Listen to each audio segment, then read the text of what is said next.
यह कहानी एक नन्हे और मासूम कुत्ते के बच्चे की है, जिसका नाम था शेरू।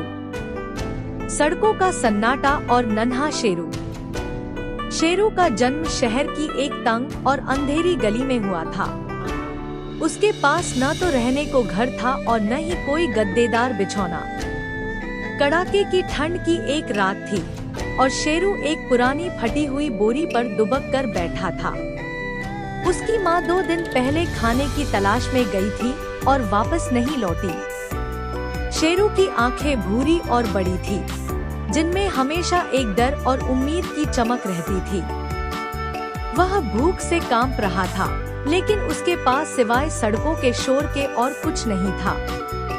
भूख और संघर्ष। अगली सुबह शेरू ने हिम्मत जुटाई और गली से बाहर निकला। उसे लगा कि शायद कहीं कुछ खाने को मिल जाए। उसने एक हलवाई की दुकान के पास जाकर पूंछ हिलाई, लेकिन दुकानदार ने उसे पत्थर मारकर भगा दिया। वह एक कचरे के ढेर के पास गया, जहां बड़े कुत्तों ने उसे डराकर वहां से भी दूर कर दिया। शेरू थककर एक पार्क के बेंच के नीचे बैठ गया। उसकी आंखों से आंसू गिरने लगे।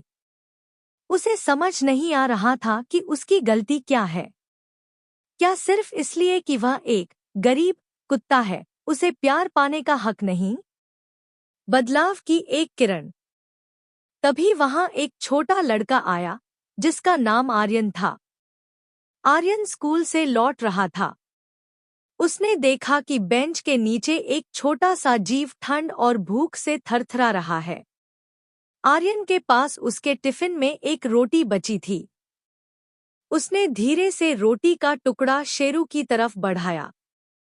शेरू पहले तो डरा, लेकिन आर्यन की आंखों में ममता देखकर वह धीरे धीरे पास आया। जैसे ही उसने रोटी खाई, उसे लगा जैसे उसमें नई जान आ गई हो। डर मत दोस्त, मैं तुझे चोट नहीं पहुंचाऊंगा, आर्यन ने धीमे स्वर में कहा और शेरू के सिर पर हाथ फेरा। एक नया घर। आर्यन उसे अपने साथ घर ले गया।